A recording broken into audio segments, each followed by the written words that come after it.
Hello friends, इस video में आज हम रिव्यू करने वाले हैं जाट मूवी को। जाट मूवी जो कि सनी देओल की मच अवेटेड मूवी है और सनी देओल पहली बार किसी साउथ इंडियन मूवी में काम करते हुए नजर आने वाले हैं जाट मूवी में। मूवी को डायरेक्ट किया है गोपीचंद मलिनेनी ने। जाट मूवी की स्टार कास्ट की अगर बात की जाए तो मूवी में आपको देखने को मिलने वाले हैं सनी देओल, रणदीप हुड्डा, सयामी खैर, रामिया कृष्णन और विनीत कुमार। ये एक एक्शन मूवी है और मूवी की ड्यूरेशन है लगभग 2.5 घंटे की। कैसी है जाट मूवी, ये आपको कितना एंटरटेन कर पाएगी और क्या वाकई आपके देखने लायक है, चलिए जानते हैं इस वीडियो में।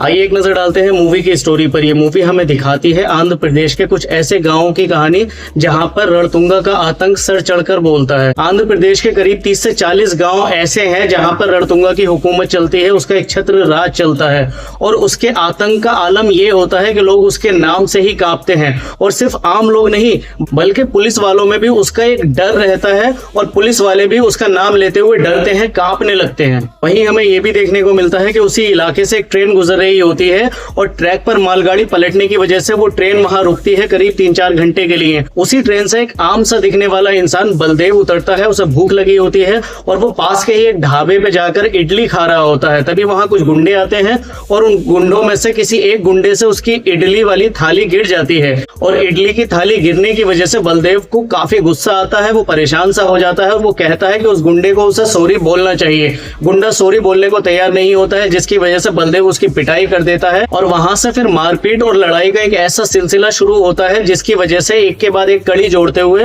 बलदेव पहुंच जाता है रणतुंगा तक। क्या अंजाम होता है बलदेव और रणतुंगा की इस लड़ाई का, कौन जीतता है और आखिर कौन है ये बलदेव, इन सारे सवालों के जवाब देती हुई नजर आती है जाट मूवी। तो ये तो थी जाट मूवी की स्टोरी, लेकिन अब बात करते हैं कि मूवी देखने के बाद मेरा अपना पर्सनल एक्सपीरियंस कैसा रहा।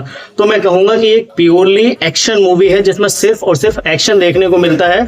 कहानी की इस मूवी में जरूरत ही नहीं है और कहानी भी इस मूवी में आपको देखने को मिलेगी ही नहीं। स्क्रिप्ट काफी वीक है और स्क्रीन प्ले और ज्यादा वीक नजर आता है। गोपीचंद मलिनेनी के डायरेक्शन की अगर बात की जाए तो उन्होंने अपने काम से बिल्कुल भी प्रभावित नहीं किया है। उनका काम इससे बेहतर होना चाहिए था। जाट मूवी अपने पहले ही सीन में ऑडियंस को ये बराबर एहसास करा देती है कि इस मूवी को देखने के लिए उन्हें अपने दिमाग का स्विच ऑफ करना पड़ेगा।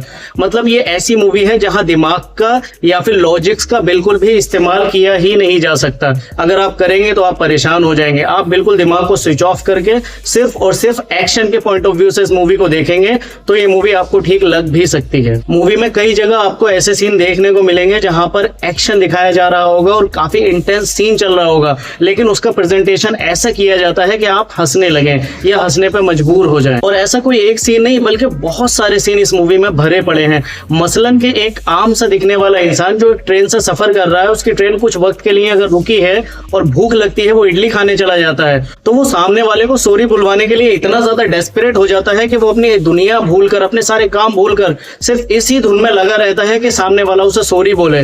जिस गुंडे को वो मारता है उससे सॉरी बुलवाने की कोशिश करता है, वो जिसका गुंडा होता है उससे सॉरी बुलवाने की कोशिश करता है और फिर एक के बाद एक आदमी जुड़ते चले जाते हैं और हर किसी के पास जा जाके वो अपनी पूरी कहानी सुनाता है और उससे कहता है कि सॉरी बोल। ये बिल्कुल भी अच्छा नहीं लगता है, बल्कि बहुत ही अटपटा सा लगता है। मूवी में कई सारे एक्शन सीन्स ऐसे भी हैं जो अच्छे लगते हैं, लेकिन ज्यादातर सीन्स ऐसे हैं जो ऑडियंस को सर पकड़ने पे मजबूर करते हैं। मतलब बहुत ही ज्यादा ओवर द टॉप एक्शन इस मूवी में देखने को मिलता है। सनी देओल जो पहले से ही जाने जाते हैं नल उखाड़ने के लिए, खंबे उखाड़ने के लिए, इस मूवी में भी वो ऐसा ही कुछ करते हुए नजर आते हैं, बल्कि इससे भी ज्यादा करते हुए नजर आते हैं। इस मूवी में एक सीन ऐसा भी दिखाया जाता है जिसमें सनी देओल ने गुंडे को जब पंच मारा तो वो पोल से जाके टकराता है, जिसकी वजह से ना सिर्फ वो पोल गिरता है बल्कि पूरी छत और दीवार में क्रैक आ जाता है। मतलब लॉजिक्स और ग्रेविटी की तो बिल्कुल बैंड बजा के रख दी है इस मूवी ने। जाट मूवी में कुछ सीन बहुत ही खतरनाक बन पड़े हैं और खून खराबा बहुत दिखाया जाता है।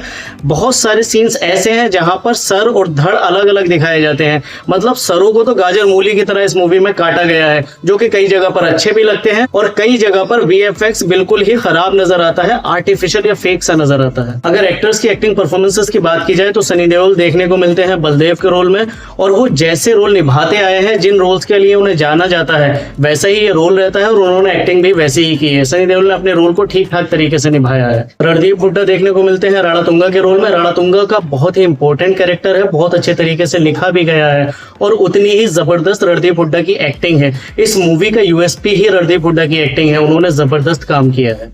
विनीत कुमार सोमुलू के रोल में देखने को मिलते हैं, जो रणतुंगा का छोटा भाई है, उन्होंने अच्छा काम किया है। एसआई विजय लक्ष्मी के रोल में सयामी खैर ने अच्छा काम किया है। मूवी के अगर म्यूजिक की बात की जाए तो म्यूजिक ऑर्डिनरी सा ही है, कोई भी गाना ऐसा नहीं है जो मूवी देखने के बाद याद रहे। और अगर मूवी के बैकग्राउंड म्यूजिक की बात की जाए तो बैकग्राउंड म्यूजिक काफी जगह पर काफी ज्यादा लाउड फील होता है। मतलब ये कि मूवी का बैकग्राउंड म्यूजिक इतना ज्यादा लाउड है जो कहीं से भी इंप्रेसिव तो नहीं लगता बल्कि इरिटेटिंग लगता है और मूवी के एक्सपीरियंस को और खराब करता है। Now coming to the final conclusion, movie को लेकर मेरी क्या रेटिंग या रिकमेंडेशन होने वाली है, तो मैं कहूंगा कि अगर आप एक ऐसे ऑडियंस है जिसे कहानी से, स्क्रिप्ट से या डायरेक्शन से कोई लेना देना नहीं है, स्क्रीन प्ले से कोई लेना देना नहीं है, लॉजिक्स की उसे कोई परवाह ही नहीं है, उसे सिर्फ और सिर्फ मारकाट देखनी है, खून खराबा देखना है और एक्शन सीन देखने हैं, वो भी over the top action scenes देखने हैं, तो ये मूवी आप ही के लिए है। या अगर आप सनी देओल के फैन हैं और typical Sunny Deol kind of movie देखना चाहते हैं तो आप इस मूवी को देख सकते हैं। ये टिपिकली साउथ इंडियन मूवी के आप फैन हैं तो भी आप इस मूवी को देख सकते हैं। लेकिन अगर आप एक मैच्योर ऑडियंस है जो कि एक कंप्लीट एंटरटेनर या कंप्लीट सिनेमा देखना चाहते हैं तो ये मूवी आपके लिए नहीं है। इन शॉर्ट मैं यही कहूंगा कि ये मूवी सिंगल स्क्रीन ऑडियंस को ज्यादा पसंद आएगी, मल्टीप्लेक्सेस में उतना अच्छा परफॉर्म नहीं कर पाएगी। मूवी के लिए मेरी रेटिंग होने वाली है 2 आउट ऑफ 5। ये था मेरा रिव्यू जाट मूवी को लेकर। रिव्यू आपको कैसा लगा आप कमेंट करके बता सकते हैं, या अगर आप ऑलरेडी ये मूवी देख चुके हैं तो मूवी आपको कैसी लगी आप कमेंट करके बता सकते हैं।